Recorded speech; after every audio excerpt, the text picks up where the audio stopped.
company's got some fucking balls, bro.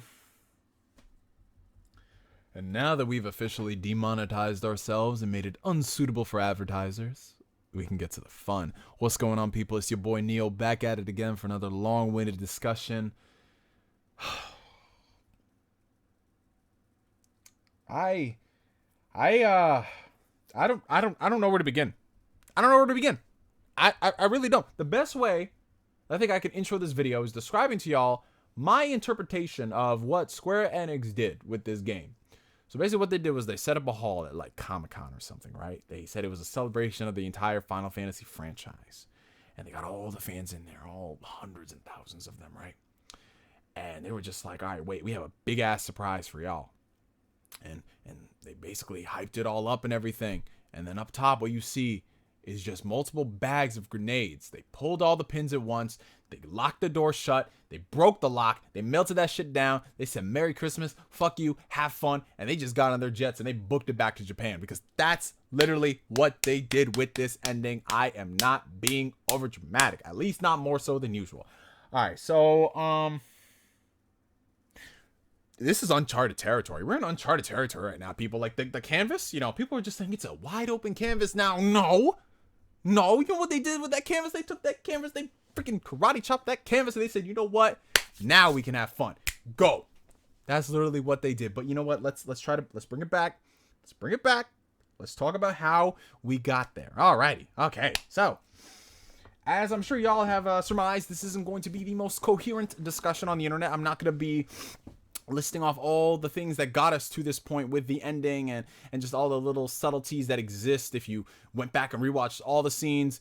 Basically because I wanted to do this discussion raw and live, and a lot of those things kind of tend to fall into, not conspiracy theories, but theories and speculations of the grander universe as a whole and what they do in the future. I just wanted to give y'all my raw thoughts on what I thought playing the game 24 hours later. Okay, so in my spoiler-free, discussion that I did, where I was talking about this game justifying its existence, I basically said that this game, after everything is complete, no matter how many parts they put out, everything is predicated on Square-Enix making this shit work. Splitting up the story of Final Fantasy VII into multiple parts. After everything is said and done, and we look back on it as a whole, we can see if this experiment actually was worthy of us shelling out $60 2, 3, 4 times. Is it going to be worth our investment of 40 hours every single time they come out with a new one? And as I was playing through the remake of the game, I was actually excited because I was seeing that they were being very faithful to the original story of Final Fantasy VII. I was seeing how they were giving a lot of background information to the world, and they made it just feel like it was actually, like it existed, like people took all this stuff to heart. And some of the smaller things that we saw when we were playing it growing up, we thought nothing of, they actually made it their own full playable section. So there was a lot of cool things in there. And I was just like, you know what? They're doing the thing, man. They're doing the thing. This is actually going to go down as one of the best remakes I played, because the people who were working on this game were the same people that worked on Final Fantasy VII. So they know what they're doing, man. This is great. The love and attention is awesome. But as I was playing it, I started to notice a couple of things. I started to notice while this story was very familiar, there were some moments, some instances where I was just like, what is happening? Why is this happening? Because what they introduced in this game is a new phenomenon known as the Whispers. And throughout the course of the game, these Whispers make interactions with the characters. And you don't really notice anything too crazy happening other than the fact that they're just there and they're just there. You don't have a concrete reason why they're doing the things that they do, but the story is still progressing as you know it. So you're just thinking to yourself, all right, it's whatever. It's probably just some dumb thing they added in for later. Who knows? And then you keep playing the game and you're just like, yeah, these motherfuckers keep showing up over and over. Like, what is going on? And when you couple that with the fact that Sephiroth has made like 16 gratuitous appearances in the past 45 minutes, it's just like, bro, what is happening with this remake? But at the time, you're not really focusing on that because you're just enjoying the experience. You're having fun. You're seeing everything, like Cloud cross-dressing, him doing the stanky leg. Like, it's just such an awesome experience. And then a paradigm shift happens. was a particular event that happens that didn't in the original Final Fantasy VII. Odd.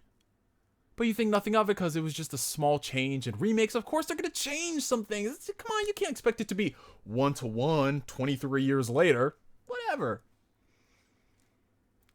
And then it happens again. And you're just like, oh, wait. They're back again. Okay, weird. And then you enter the final act of the game, and you finally get the clarification on who these creatures are. These ghost-like figures are known as whispers. They're the arbiters of fate. Their whole existence is not to favor one person or another. They don't have an agenda, whether it's good or bad.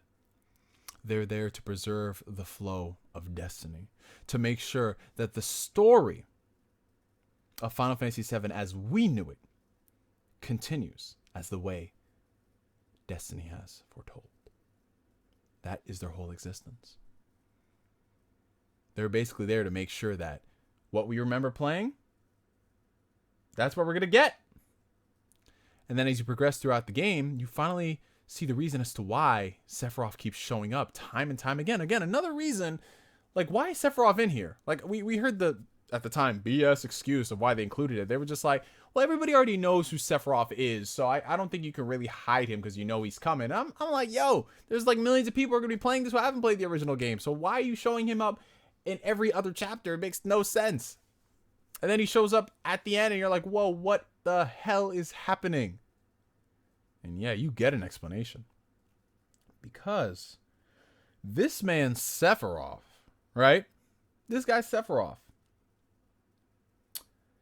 This dude, as we know him, this man Sephiroth is the same Sephiroth from Final Fantasy VII that we played all those years ago. Except now, this motherfucker is real. I know y'all think I'm going crazy right now. Like, what is he talking about real? This Sephiroth knows what happened in that Final Fantasy VII. This Sephiroth in this game, he knows what happened in that timeline. And now he's come here to alter it, to defy his fate, destiny as a whole. Wow. Like, holy shit. And so in their quest to try to stop Sephiroth, in order for them to stop Sephiroth at this junction, at this point in Midgar, they have to take down the Whispers, because the Whispers are just like, no, we cannot let this happen. This is not as destiny has foretold. And the Cloud and Aerith and Barret and T from Red 13 were, you know what? Fuck destiny, I'm going to defy that shit. They Naruto'd it like no tomorrow. They defeated this giant creature called the Harbinger, which is the combination of all the Whispers. This entity is there to make sure that the flow of destiny is preserved. And by them defeating him, they have altered destiny. And now the future is a blank canvas. So, you guys wonder why they didn't title this Final Fantasy VII Remake Part 1 or Final Fantasy VII Remake The Beginning? Because they gave you Final Fantasy VII Remake. They did. They didn't lie. Everything that you played in this game up until that point was a remake of the first. And now going forward, we're in uncharted territory. So this right here, there's a lot to unpack.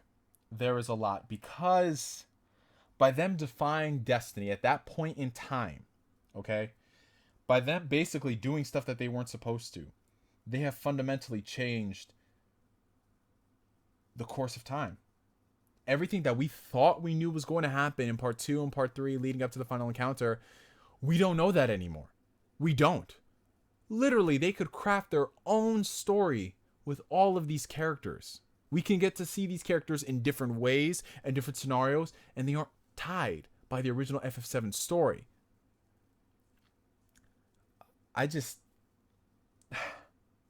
That is ballsy.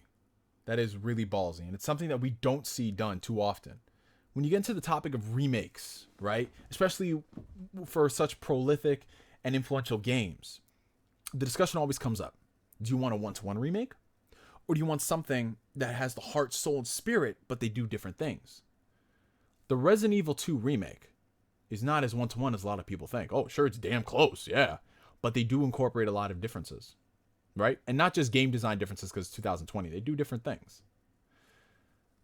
Crash Bandicoot Insane Trilogy, Spyro, Reignite Trilogy, stuff like that. Those are closer to one-to-one remakes for the most part. And then you have Final Fantasy VII Remake, which is just all the way on the other end of the spectrum. That right there, that's where Square-Enix is going with this. And I just gotta, I mean, I gotta clap it up. I gotta clap it up.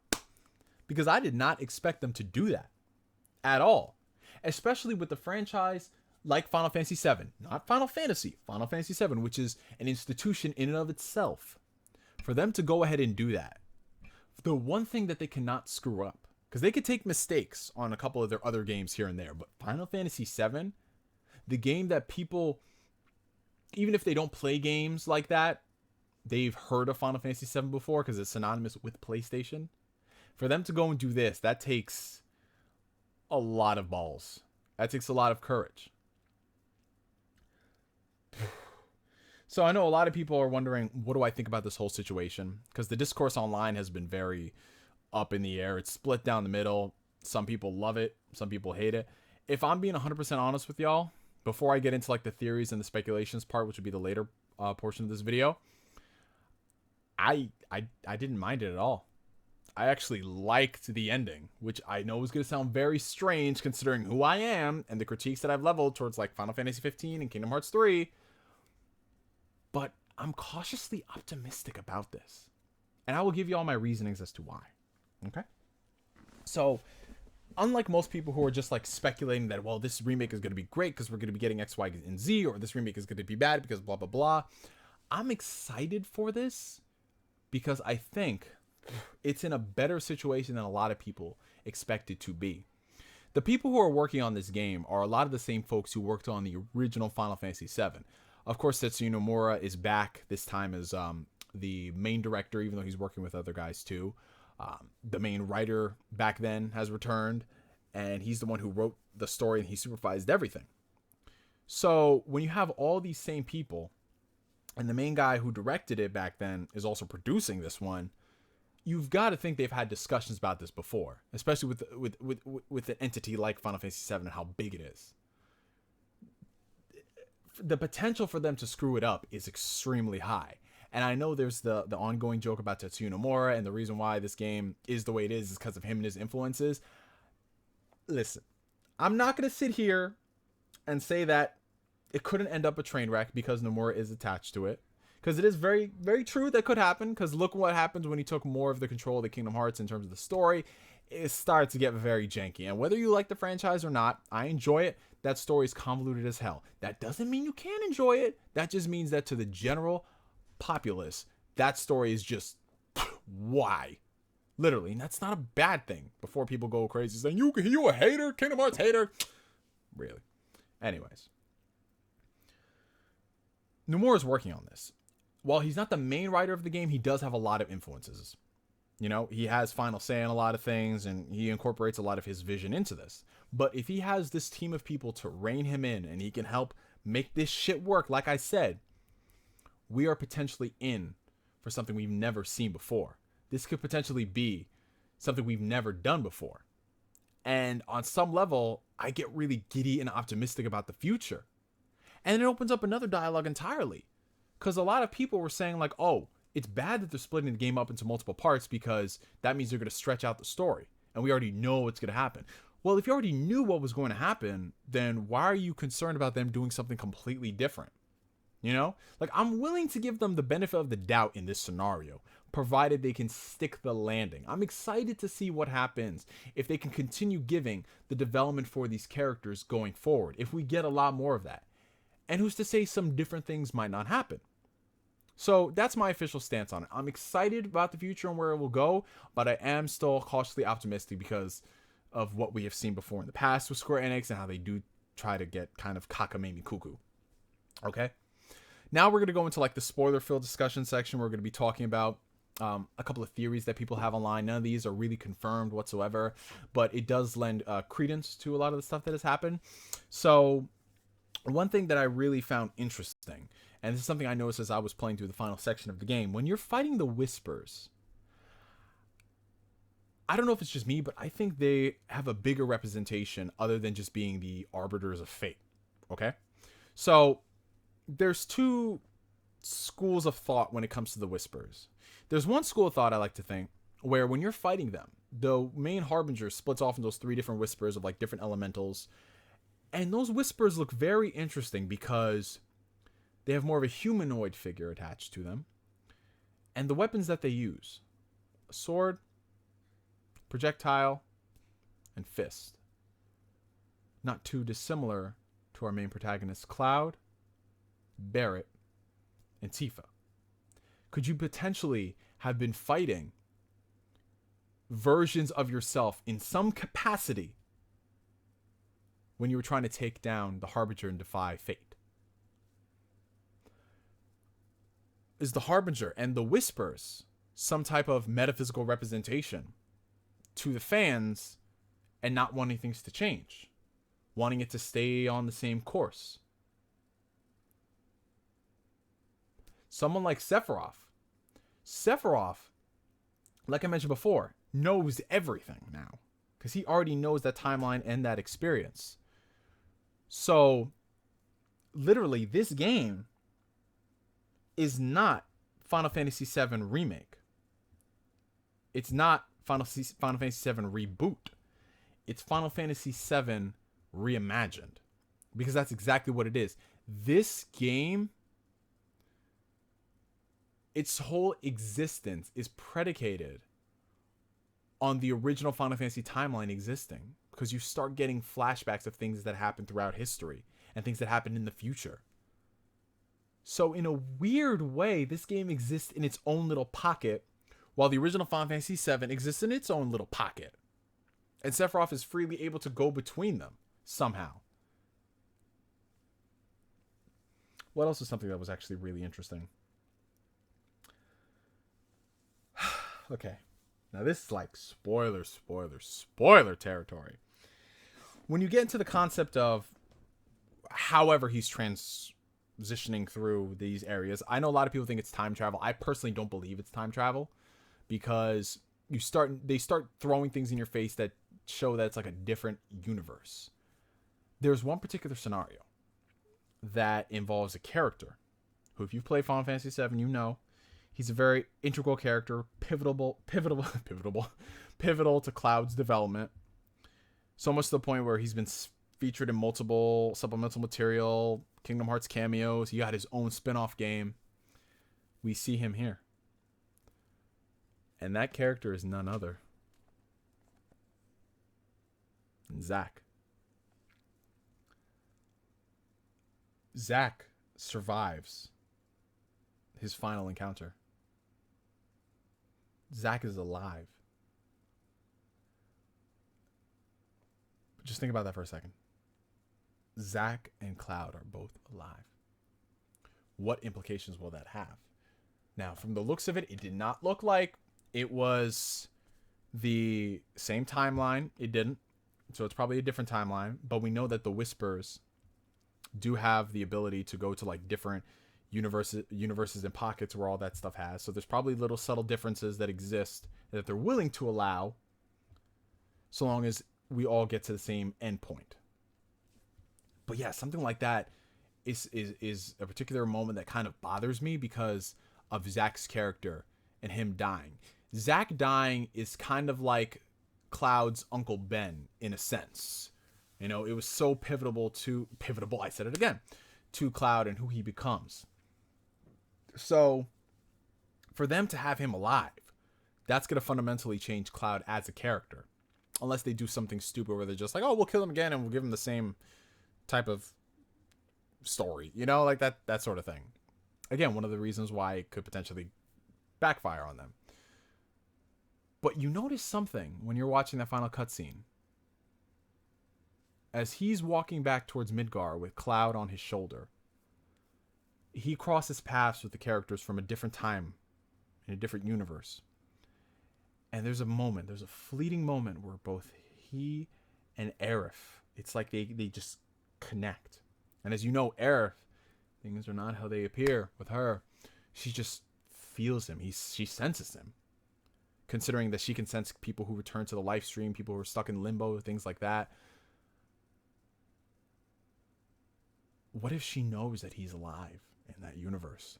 And what they've done is fundamentally change things forever. Like, she knew it was going to happen, but maybe she didn't know the gravity of that. The Whispers were trying to make it so Zack died. And then now that there were no Whispers and he survived, whoa. But look at Cloud in that scenario. It's easy for us to assume that he's just passed out, you know, after everything that happened. But maybe he just doesn't have the will to wake up again.